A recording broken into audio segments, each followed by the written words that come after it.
Chers collègues, les annonces. Je demande de m'excuser encore pour le retard. J'ai eu des contretemps. Alors,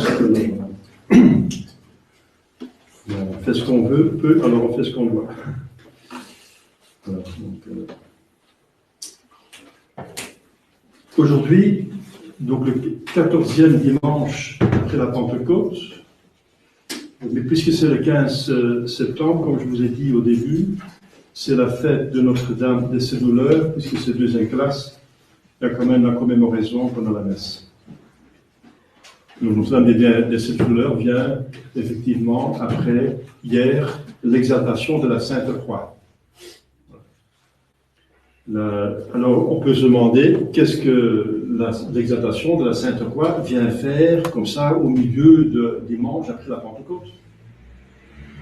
Eh bien, une des explications, que ce n'est pas par hasard, exactement 6 mois après, et 6 mois après un vendredi saint, et 6 mois avant un autre vendredi saint, plus ou moins, puisque la Pâque, la date de Pâques, donc le vendredi saint, fluctue chaque année selon la pleine lune, la première pleine lune, après le début du printemps, bien sûr, ça dépend de la pleine lune. Donc, vous savez, la Pâque varie chaque année, puisque la Pâque tombe un dimanche, puisque Jésus ressuscite un dimanche, mais après la première pleine lune, après le début du printemps. Je vous ai expliqué plusieurs fois pourquoi, donc ce sont des symboliques, c'est du symbolisme liturgique, donc pour montrer que Dieu a pris le dessus sur le mal, sur le diable. Les jours commencent à être plus longs que la nuit, au début du printemps. Donc Dieu le prend sur le diable. Et la lune, qui est l'astre de la nuit, après la pleine lune, commence à diminuer. C'est ça le symbolisme. Mais on est maintenant, donc hier, c'était l'exaltation de la Sainte Croix, juste 6 mois à peu près. Donc le 14 septembre, ça correspond au 14 mars. Et entre 14 mars et 14 avril, il y a la date de Pâques. Eh bien, donc une des explications, c'est que l'Église, en pleine liturgie qui développe la vie de l'Église, montre de quoi il s'agit. L'essentiel, la croix. C'est la source de toutes les grâces. Et il y a bien sûr cette occasion historique que Héraclius, l'empereur Héraclius, a récupéré la croix qui était volée par les Perses. Par Phocius, l'empereur perse, un roi perse, et il avait vaincu, il a demandé, première chose qu'il a demandé, il revendiquait la croix. Donc ça fait l'exaltation de Sainte Croix. Donc pour nous, c'est une manière de penser l'essentiel de cette vie. C'est, bien sûr, le but c'est le ciel, c'est la gloire, mais on passe par la croix. C'est incontournable. Et aujourd'hui, c'est Notre-Dame de ses douleurs. Voilà. Donc le jour après, Notre-Dame nous fait comprendre cette croix, la fait vivre, en tire tous les fruits. Elle compatit, c'est pas littéralement. Mais puisque le dimanche, c'est la fête de Jésus, et Jésus l'emporte sur la Sainte Vierge, eh bien voilà, le dimanche l'emporte sur la fête de Notre-Dame de ses douleurs. C'est normal. Demain, Saint Corneille, pape, et Saint Cyprien, évêque et martyr, avec les mémoires de Saint Euphémie, Lucie et Géminien, martyrs. Mardi de la Férie, c'est aussi la mémoire de l'impression des stigmates de Saint François d'Assise. Saint François d'Assise est connu pour plusieurs choses. La première chose, c'est que c'est le saint qui, apparemment, bien sûr, on ne juge pas les cœurs, c'est Dieu qui décide qui est le plus grand saint dans le ciel. Mais apparemment, extérieurement, il a le plus fidèlement imité Jésus-Christ, la vie de Jésus-Christ. En toute pauvreté, Jésus-Christ n'avait pas de pierre pour poser sa tête. Saint François était dans l'extrême pauvreté. Donc, et aussi, c'est un fondateur d'ordre, bien sûr, et il a reçu des stigmates. Visiblement. C'est le premier saint dans l'histoire de l'Église qui a reçu, par intervention divine, par un chérubin qui l'a apparu. C'est un ange exceptionnellement, parce que normalement les chérubins ne travaillent pas sur terre, ils ne viennent pas sur terre. Ils ne viennent pas sur terre. Ce sont les anges et les archanges qui s'occupent de la création. Les chérubins, normalement, n'équipent pas le ciel. Mais là, c'est un chérubin, apparemment, qui est apparu à Saint-François. C'est absolument exceptionnel. Exceptionnel. C'est quelqu'un qui se trouve au plus gros, le plus haut degré, devant le trône de Dieu, et qui vient donner les stigmates à Saint-François d'Assise. Donc, les blessures dans les mains, les pieds et le côté, visiblement. Donc, il a reçu dans les mains. Hein. Donc, il y a plusieurs. Enfin, ça dépend du. Après, c'est Saint François d'Assise, il avait les stigmates. Et c'est miraculeux. Pourquoi il reste en vie? Parce que normalement, voilà, c'est une blessure qui ne guérissait pas, alors, donc c'est encore miraculeux. Mais c'est pas seulement les stigmates, il avait les souffrances en même temps, bien sûr. Il avait les souffrances. Et supportait les souffrances, pour mériter. Voilà. Et il y a une commémoration de l'impression des stigmates de Saint François d'Assise. Le dernier qu'on a connu qui a les stigmates, c'est le Padre Pio, encore un capucin, un disciple de l'ordre de Saint François d'Assise. Mercredi, vendredi, samedi, c'est les 4 temps. Les 4 temps. Les 4 temps sont des 3 jours pendant la semaine, donc le jour mercredi, vendredi, samedi, qui sont des jours de pénitence par préférence, surtout le vendredi, mais aussi le mercredi et le samedi, pour plusieurs raisons, que l'Église nous invite à plus prier, faire pénitence, faire des sacrifices, implorer les grâces. 4 temps, ça veut dire les 4 saisons. Donc au début des 4 saisons, il y a 3 jours où on implore les grâces pour bénir la saison qui vient. De toute façon, dans l'Église, pour invoquer, susciter des vocations, parce que Jésus dit, priez le chef, le propriétaire de la vigne pour avoir des laboureurs, des ouvriers dans la vigne. Ça veut dire, priez pour avoir des vocations, et vous aurez des vocations si vous priez pour les vocations.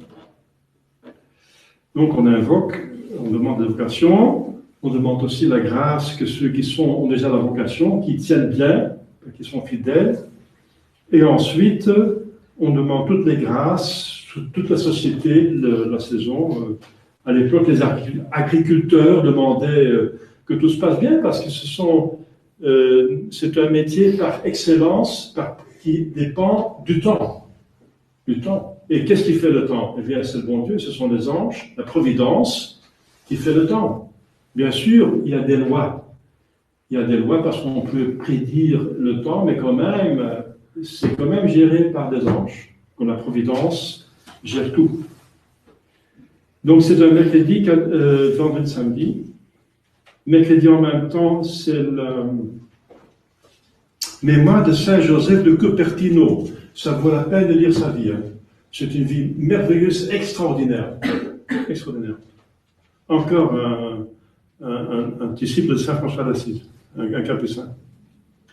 Jeudi, Saint Janvier et ses compagnons, martyrs. Encore quelque chose de très spécial. Saint Janvier a 2 fêtes.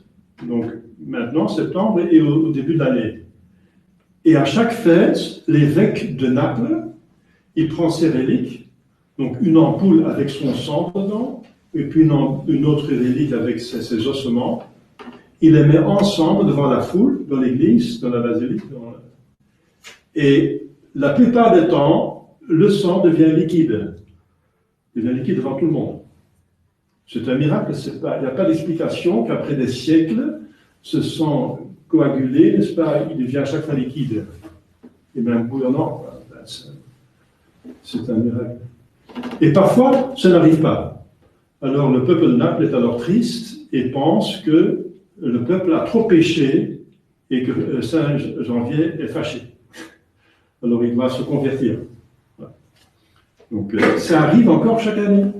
Ce n'est pas forcément dans les médias, parce que les médias ne trouvent ça pas intéressant, parce que ça pourrait convertir des gens, mais c'est quand même un fait. Et en même temps, c'est l'apparition de la Sainte Vierge à La Salette, en 1846, le 19 septembre, jeudi. Vendredi des 4 temps, avec les mémoires de Saint Eustache et ses compagnons. Samedi des 4 temps, Saint Matthieu, apôtre évangéliste.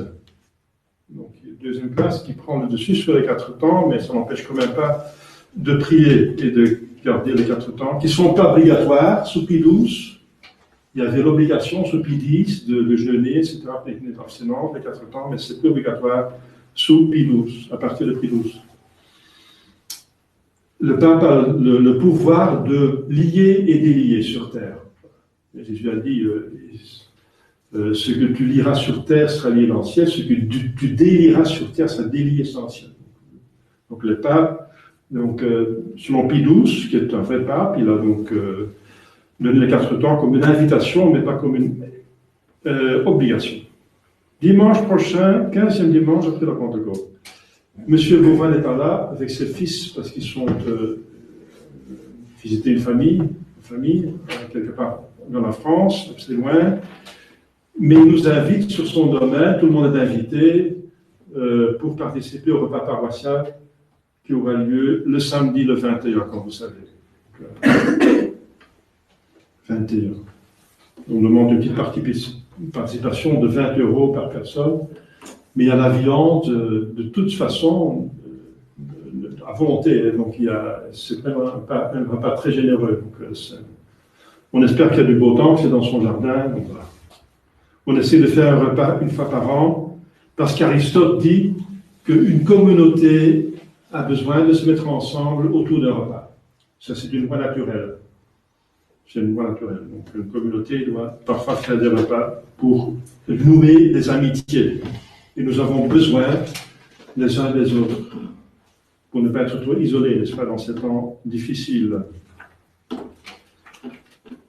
Voilà. Donc, je demande bien sûr de prière pour mon apostolat. Bon, j'ai déjà expliqué beaucoup de choses, mais je trouve que c'est nécessaire parce que les gens savent quand même quelque chose sur l'année liturgique. Au nom du Père et du Fils et du Saint-Esprit, ainsi soit-il. Chers fidèles, je vais donner quand même un petit mot sur l'évangile d'aujourd'hui,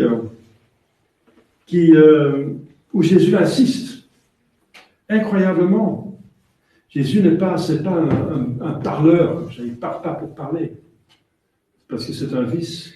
Quand Jésus répète, enfonce et insiste, c'est qu'il a un but, qu'il sait très bien ce qu'il fait. Donc il insiste... ça veut dire 2 choses, ou bien que c'est à nous, de notre côté, qu'on comprend mal, alors il insiste, que c'est difficile. Bon, c'est pas trop difficile, ça dépend de quoi il s'agit, mais peut-être que c'est de notre côté que, même si nous sommes de bonne volonté, ça ne pénètre pas trop facilement dans notre cœur parce que ça nous dérange. C'est une vérité qui nous dérange un petit peu. Jésus dit ce qu'il faut faire. Donc, alors, le résumé, finalement, c'est très beau, n'est-ce pas? Parce que ça nous donne la voie vers le ciel, bien sûr. Eh bien, Jésus nous défend de se faire des soucis. De faire des soucis. Et il insiste. Il donne 6 raisons. 6 raisons pour qu'on ne peut pas se faire des soucis. 6. Donc il insiste 5 fois. Première fois, il dit, puis il insiste. Pourquoi? Eh bien, parce que c'est important. Et il ne faut pas non plus tomber dans l'autre extrême, parce que c'est un juste milieu qu'il faut faire. Ça veut dire, il faut quand même prendre soin des choses. Il faut travailler, il faut utiliser ses talents. Jésus condamne ceux qui cachent leurs talents, n'utilisent pas leurs talents. La paresse, c'est un vice, n'est-ce pas? La négligence aussi. Donc, il ne faut pas non plus tomber dans l'autre extrême. Donc, il faut quand même faire tout ce qu'on peut.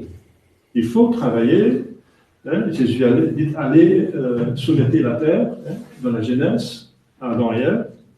Donc il faut travailler, il faut faire ses devoirs d'État, faites des bonnes œuvres, etc. Et faites l'apostolat, si vous voulez, vous pouvez, faites tout ce que vous pouvez. Mais ne vous faites pas des soucis, surtout sur des choses terrestres. Prendre soin, oui, mais pas faire des soucis. C'est ça la question. Alors, les deux sont péchés. Ne pas prendre soin des choses, négliger les affaires, c'est condamnable. Mais se faire des soucis, c'est aussi, apparemment, c'est un péché. Parce que Jésus insiste 5 fois. Il est dit une fois, puis il insiste 5 fois. Il donne plusieurs exemples. C'est qu'il trouve ça important. Effectivement, nous tous, nous avons à corriger quelque chose, je pense. Ou bien d'un sens ou l'autre. Il y en a qui ne font pas assez, il y en a qui sont trop stressés. Donc le stress est interdit. Le stress est finalement un péché. Si on cause soi-même, bien sûr. Si les autres nous mettent sous pression, c'est autre chose. Mais si on se met soi-même sous pression, c'est quoi le stress? Eh bien, le stress, c'est une situation de nervosité, de tension, qui a comme cause, à mon humble avis, que le but qu'on s'est proposé est trop haut, qu'on n'arrive pas à le réaliser. Alors, et on veut absolument le réaliser, et les circonstances, les capacités, les possibilités ne seront pas là pour le réaliser. Alors, soyez raisonnable. Alors, ça veut dire que vous avez trop exigé de vous-même, et où il y a un contretemps, voilà, il y a des situations qui peuvent arriver, mais restez calme. Si vous faites tout ce que vous pouvez, vous êtes en ordre avec le bon Dieu, même si le résultat n'est pas là, vous avez attendu. C'est encore le monde moderne, le business, n'est-ce pas, qui exige un résultat. Dieu ne exige pas un résultat objectif, il demande plutôt subjectivement, faites votre possible. Faites votre possible, mais alors faites aussi tout votre possible. Bien sûr. Et tout est là. Faire tout son possible, mais pas plus. C'est tout l'équilibre. C'est pas facile, mais à chacun de chercher un petit peu ses possibilités. Voilà. Donc finalement, Jésus condamne le stress. Trop de soucis. Surtout s'il s'agit des choses de la terre, des choses du corps. Donc on va parcourir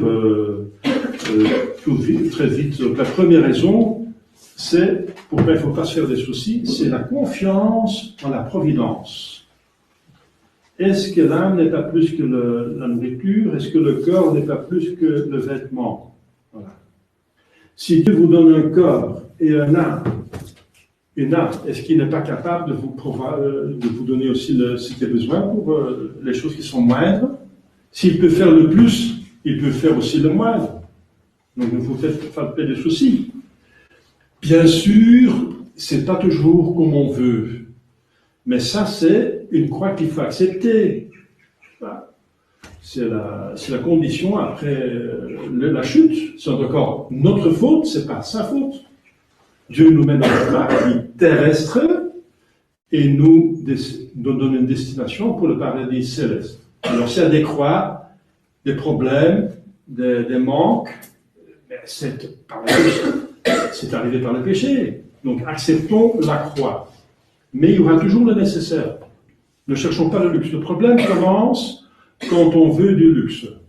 Alors, le bon Dieu n'aime pas le luxe, parce que le luxe, ça veut dire on s'installe ici et on oublie le but.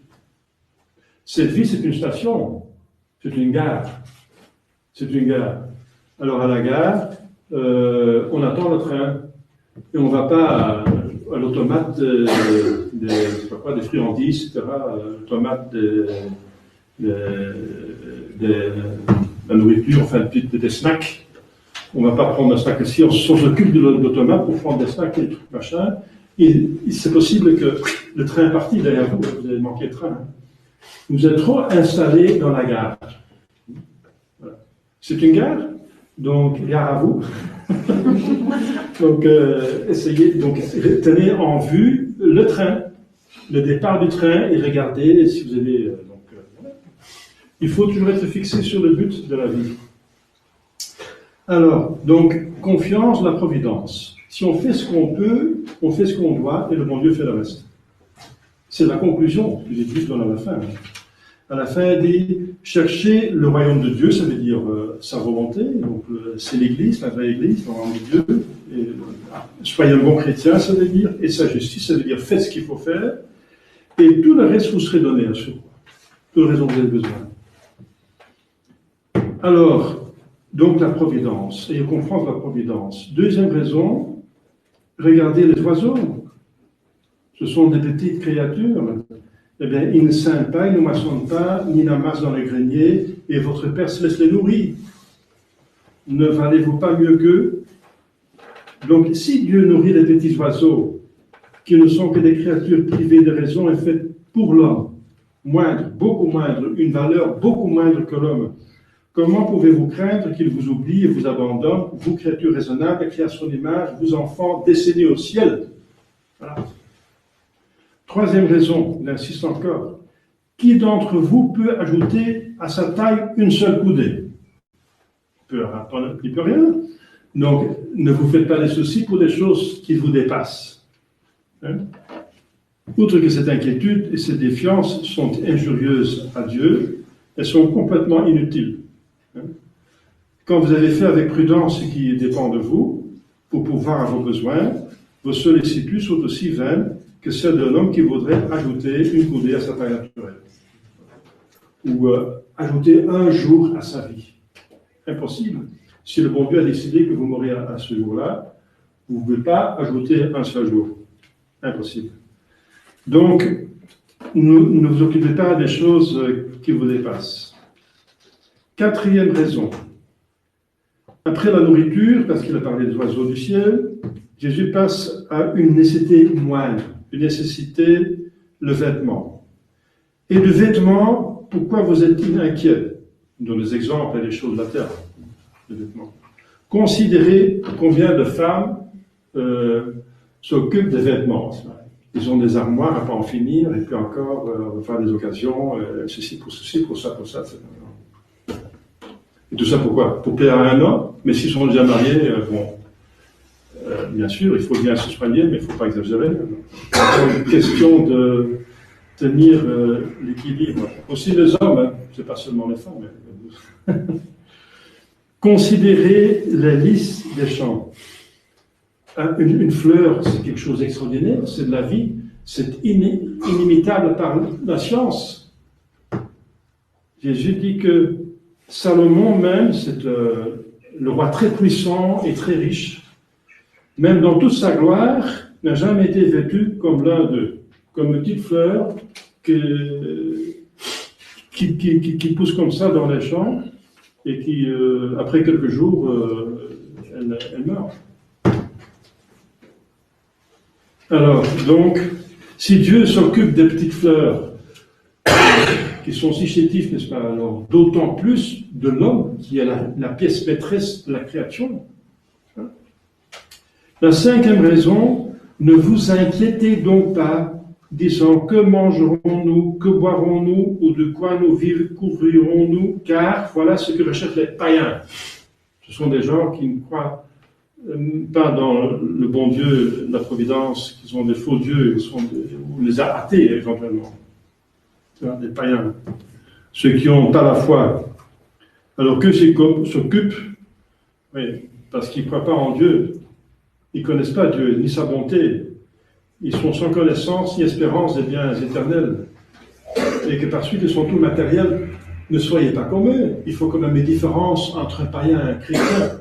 Si on ne voit plus la différence, alors ça veut dire qu'il y a un problème, n'est-ce pas, que nous ne sommes pas des chrétiens. Sur son corde, regardez le ciel. Sixième raison, votre Père céleste sait que vous avez besoin de ces choses, plus que nous. Il sait tout. Donc, il sait exactement dont nous avons besoin. Il est infiniment puissant, il peut pourvoir à tout. Il est infiniment bon, il veut vous donner dont vous avez besoin. Il veut. Voilà. Et s'il ne vous donne pas directement ce que vous voulez, peut-être vous cherchez du luxe, peut-être c'est pas bien pour vous. Et voilà, parce qu'on peut. Jésus dit que c'est plus difficile pour un riche d'entrer dans le ciel qu'un chameau de passer par l'ouverture d'une aiguille. Ça veut dire que c'est difficile. Donc je veux vous épargner ces difficultés, de vous donner des choses qui sont pas nécessaires. Pas nécessaire. Et si même on manque du nécessaire, eh bien, c'est encore pour un plus grand bien. C'est que mon Dieu nous donne aussi les occasions de mériter. Donc, encore, il est un bon Père qui est en train de vous installer dans l'éternité. Donner une bonne place dans l'éternité. Acceptez cela. Hein? Ne cassez pas son plan. Il sait mieux que nous ce qui est bon pour nous. Voilà, on se fait trop de soucis et on ne fait pas assez confiance au bon Dieu. Et peut-être qu'on ne fait pas son possible pour faire ce qu'on va faire. Et puis on s'occupe trop des choses et on est trop occupé, trop de soucis. Demandons à Sainte Vierge qui a bien suivi Jésus, n'est-ce pas, en tout, même dans sa croix, pour bien user des choses que le bon Dieu nous donne, les créatures, pour ne pas jamais oublier le but, c'est le ciel. Au nom du Père, et du Fils, et du Saint-Esprit, ainsi soit-il.